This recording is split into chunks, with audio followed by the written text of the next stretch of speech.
Welcome back to old HP 3458A scrap repair project. Last time we got some A3 installed and binding posts into the frame, and now it is time to take a look on remaining bits. As you can see here, next major task was fixing A1 board and getting AC A2 board. My original idea was to build a patch board to replace the burned boost amplifier in the center, and I even started preparing some circuits and parts for that. Whole section marked here in red would need to be rebuilt and tested, so the troubleshooting of whatever else blown on this A1 PCB would continue. I also had some of the HP selected JFETs missing in affected area, so replacement for those parts would need to be sourced and properly tested. Here are marked traces overlay of all broken connections and missing parts needed for such patch board idea. However, this original plan was scrapped thanks to my international friend who helped to source another dead A1 and A2 board for this project. And here are all the fresh dead boards, which are likely much easier to fix and test, along with A2 board to complete the instrument. I'm going for easy route here, and that will save me a lot of time on bringing this 3458A unit back to life. This board came with unknown conditions, so we will have to test them and repair whatever is broken on them, including some missing parts that I will show you later in this video. I still would want to test those magical JFETs on A1 board, so for this I plan to continue using my Agilent 4142B parametric analyzer, which you can see here on the left side of the video.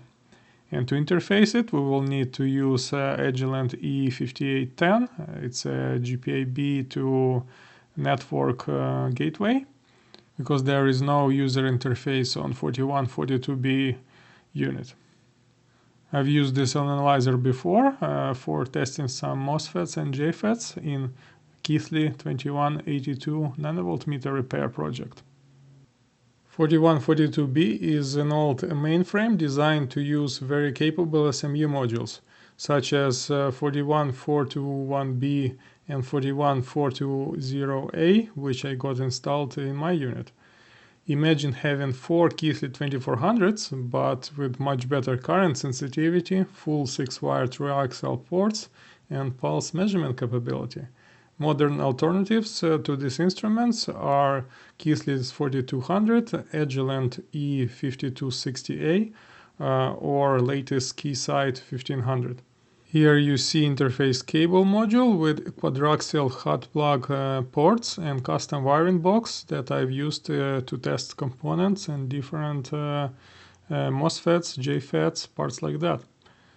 So we can connect each of the SMUs to the cable, and then I'll show how to set up the JFET measurement. By using multiple SMUs, we can control precise voltage at each component pin and capture voltage current characteristics, test leakage, and charge parameters. Such analyzers are what manufacturers use for all those typical parameters and curves we see in component datasheets and parameter tables. SMU modules installed in this unit are capable to source voltages over 100 volts and currents up to 1 amp, as well as have microvolt and sub-picoamp sensitivity for very sensitive measurements. This is why all the interconnections are done with special quadriaxial cable, which is similar to triaxial but have 2 center terminals inside of the wire. Having 4 SMUs with the same mainframe allows to precise timing and also allows you to match different JFETs very closely. If you're interested on seeing the teardown of this instrument, feel free to check the URL you see on the screen right now. I don't use 4142 often, but when you need to test different components and especially active parts like transistors, there is no other unit I would rather use in my lab. Also, to allow flexible interconnect and swapping different devices, I built a simple box with triaxial ports, so I could hot swap different devices without disconnecting actual SMU heads. And I was here demonstrating some LED IV curves, so you can see all the different connections and ports available for DUT connections. So the original JFETs are marked in BOM as a custom parts. So there is no datasheet or no available parameters are known for these JFETs, but I would expect they are low leakage, low charge injection parts, because they are used essentially as a switches for main DC bus on A1 assembly. HP is mostly used two different kinds of JFETs, but for reference we can just test one of the common J105 parts, and I've already decided to connect that part first to test if we have a proper program to do the sweep on different voltages and currents. So we can compare this component with the datasheet parameters before we start testing 3458A part. GNDU is special SMU with fixed 0-volt point tied to JFET source, while SMU1 and SMU2 are connected to gate and drain of our DUT. It looks a bit messy, but should be fine for a quick test. I didn't want to use any adapter PCBs to avoid possible leakages for SMU inputs. And here you can see a quick software that I developed in a Python to control 4142B and perform a sweep of different voltages and measure currents on each of the SMUs. So it will capture all the data points and put it into a CSV file, which we can use later to generate plots using Excel or Matplot library using the Python. So that's the idea, how you run the IV curves using parametric analyzer. But now I've got non-damaged board instead. So no blown holes on this one, and all the JFETs and components are installed on input bootstrap circuit around here. So it's looking pretty good, and this A1 is from early 2012, so it is relatively recent Agilent era board.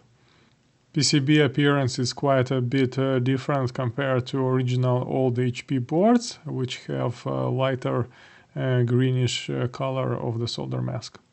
Also we have 40 kilo ohm missing on this board and a few other noticeable things, so somebody else tried to repair it before.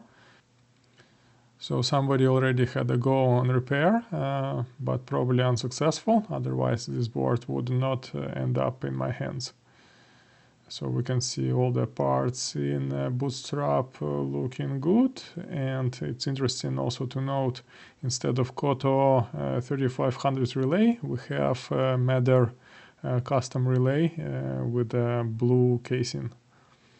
Other than that, I couldn't see any other visible damages or issues, so we will have to put back a missing resistor and connect this board to the unit so we can test. There is that CR203 missing, but actually I'm pretty sure that is a factory modification for newer boards. So let's take a closer look on that CR203. I believe it's a factory mod because two other A1 boards also have it missing, and there is a jumper wire on the back of the board that connecting one of the nodes of that CR203 footprint to pin number 3 of chip nearby. So let's see on the schematics what is this all about. And just for reference, here is the old HP board, which doesn't have any visible jumpers and also have that CR203 diode installed in place. Schematic reveals that old HP board with black Oki read relays used CR203 Zener in series with 18-volt power to provide 13-ish volts to K202-203 coils. Newer boards, however, from around 1993 use Koto read relay, so factory jump-wired plus 5-volt supply from digital rail to the same relays, leaving CR203 unpopulated. Perhaps this helped to reduce thermal effects for 1 milliamp and above current ranges. Now that that mystery is solved, time to go ahead and install missing 40 kilo ohm resistor. So I don't have original resistors that was supposed to go in there, but I have a very similar performance part. It is Vishay Precision Group VHP 102 40 kilo ohm 0.1% part. So that's what we will install back into the board, and because we don't have any calibration needs or calibration data for the original board, it doesn't really matter that this is a brand new resistor. So I tested this resistor before. It has the positive temperature coefficient around 0.15 ppm per degree. So it's pretty good resistor, and we will be using it as a reference in here. So this is not very interesting, so I speed up this section as well as cleaning off some of the older flux on the circuit board here before we can continue. Another interesting part is that on an old HP board we have some foil resistors sitting flush to the circuit board, like you see on the left. And on the new board from Agilent, we have the same components mounted willy-nilly with the long legs standing against the board. So it would be quite interesting to test if that makes any impact, and probably resolder those resistors in future when we get to modifications of this unit. But that is the story of the future parts. So first we will need to make sure all the circuits and all the functionality of this instrument are working as intended before we can go any deeper. I couldn't find anything else wrong with that board visually, so we will have to install it into the instrument and start testing and see what kind of issues or errors would it generate, so we can see the next step in our troubleshooting process.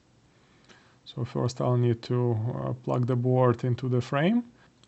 I'm careful not to touch any of the circuits on the board, so I'm just massaging the board into the place and making sure that everything is sitting as it's supposed to be. At first it didn't want to go because the connector pin was slightly bent, but after some wiggle it got into the place just fine, and now we can continue connecting the wires. All the wiring is conveniently marked by colors, so there is a silkscreen printing, yellow, orange and gray on the circuit board, so it's pretty straightforward where each wire goes, and nice colored interfaces allow to quickly connect and disconnect wires as needed. And also the main DC high and low is connected next to that relay, and the connector in the center of the board. Also don't forget the interface and power, and as well as A9 LTZ1000A reference module. 3458A using LTZ1000A module to generate 7 volts, and it is used to generate voltages and currents on a A1 board, as well as provide the main reference stable level to A3 board, which is using U180 chip to generate plus minus 12 volt, as well as auxiliary plus 5 volt internal ADC voltages. So here I'm installing one of the A9s to show how it's done, and usually there is a spacer and a cap around LTZ chip, so the air draft from the fan would not blow away all our precious ppms out of the board. And otherwise everything looks good on the circuit board, and we are ready to first test. For the test I have the same A3 board that we installed in the last video. So we'll just power on and run some self-test and see what happens. I would expect still a lot of faults or issues. So we will be testing them one by one. And the first test is AC board, because there is no correct response from A2.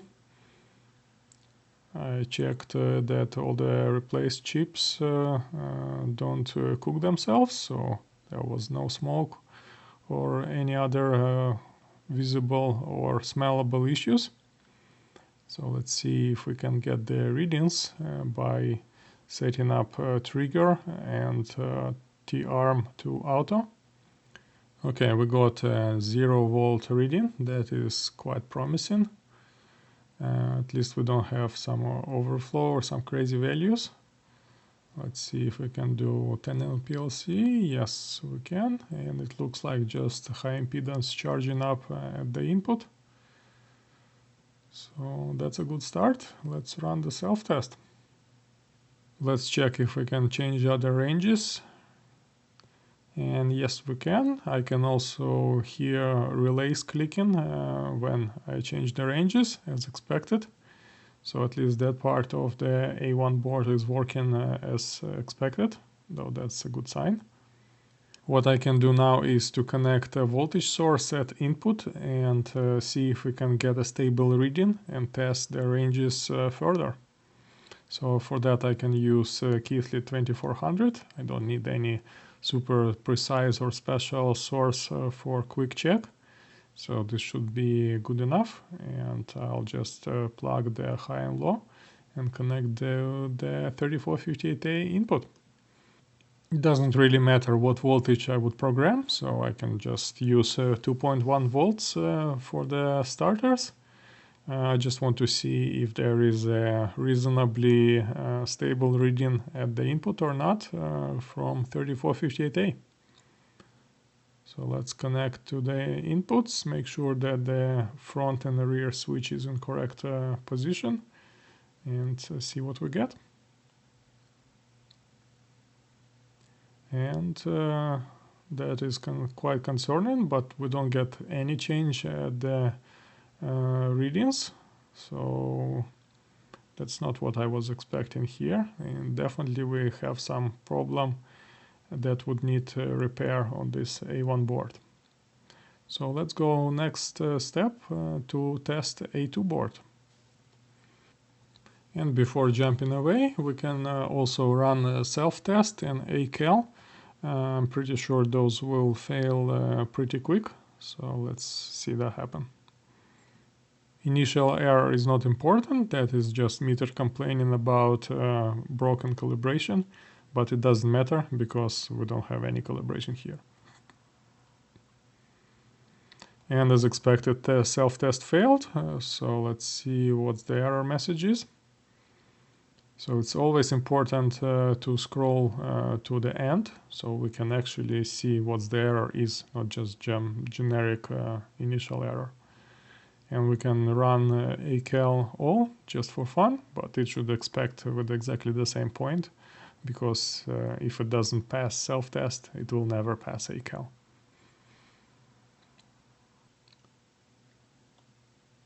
And as expected, it failed, and I would expect the same value. Calibration value out of range, 108. Yes, so we definitely have a broken board that needs further repair.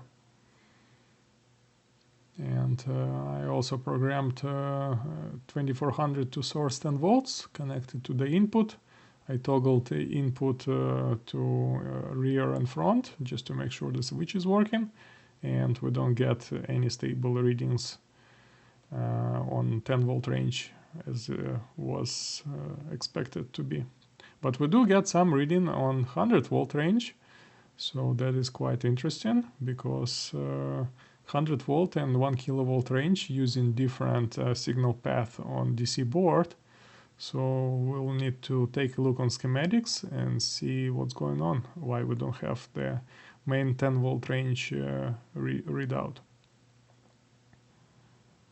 And while I was at the troubleshooting of the parts, I decided to take a look on A2 board, and indeed it was also broken. So one of the fuses for power rail, F702, was open, and it is supplying minus 14 volts to all the different analog circuits on A2 board. So here is the broken fuse. It's connected before the pass transistor Q702 and generates minus 17 analog voltage. So we'll have to find out why the fuse is broken and who is consuming more current than this fuse can handle. And in this case it's 125 milliamps. So I just remove the original fuse and connect Keithley 2400 SMU after the fuse, so we can actually measure the power consumption and find out what is wrong. And here I cheated a little, so I programmed my SMU to generate 400 milliamps and just sourced minus 15 volts. And I found out pretty quickly that U403 was heating really hot. So obviously it's an analog switch and it's not supposed to be getting anywhere as hot as it was. So I just decided to cut it off the board and replace with the new part, that is DG211 multiplexer. This is just a 4-channel switch, so it's relatively straightforward to replace and test it. So here I'm just snipping out the original supposedly bad part, and I like to use my cutters just to save some time because I don't care about this chip and I don't need to save it, so no point to careful desoldering. Instead I can just cut all the pins and get the chip body out and then clean up pads on the PCB using the good old toothpick technique, and then put the new chip back in. So this is actually quite convenient for through-hole component boards, because you don't need to worry about destroying pads and stuff like that. So it's pretty straightforward, not much else to it. And here is the new chip that I stole from a broken A1 board. So it's good enough, same part number. And the power consumption now is much better. So it's around 37 milliamps, or like around 30 milliamps when the meter is connected. And that is with a minus 18 volt supply. So we can pretty much confirm that this board is now taking proper power, and we can reinstall the fuse back in. Now let's go back to A1 board and see what's wrong with that.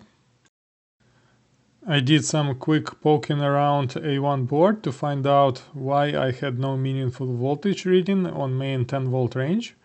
And for this I've applied fixed plus 1 volt DC voltage from Keithley 2400 to the input of the instrument, and then started probing where the signal disappear on A1. I've got a good 1 volt near input front rear switch, good 1 volt after relays, but no good 1 volt at the input amplifier. So there is not much circuits in between. Just few special JFET switches and few protection series resistors. And interesting enough, testing series 5 kilo ohm resistors revealed that R17 is very dead and open. So this resistor that I'm probing right here is actually showing me gigaohms on the DMM, as you can see in here. So the other resistor is fine, and we will have to replace the resistor with a donor board. And on the schematics is sitting right at the input from the relay K3. So we'll have to replace that 5 kilo ohm resistor and test if that fixes the problem. And here's the resistor removed. I used the exactly same part number and same resistor. It's model S64. It's just a 2 watt resistor, I believe 1%. So we can put back this resistor, solder it in, and resume the testing to see if that is indeed the only problem on this A1 or if there is anything else. This is actually the first time that I'm repairing 3458A with such problem, so this is quite new for me, and it's always interesting to see all the different modes of failure possible in such a complicated instrument like this DMM. And now with the new resistor installed back on the board, let's power on and run the same test. So I have 1.1 connected to the instrument, and indeed what a good reading, fairly stable at main voltage range.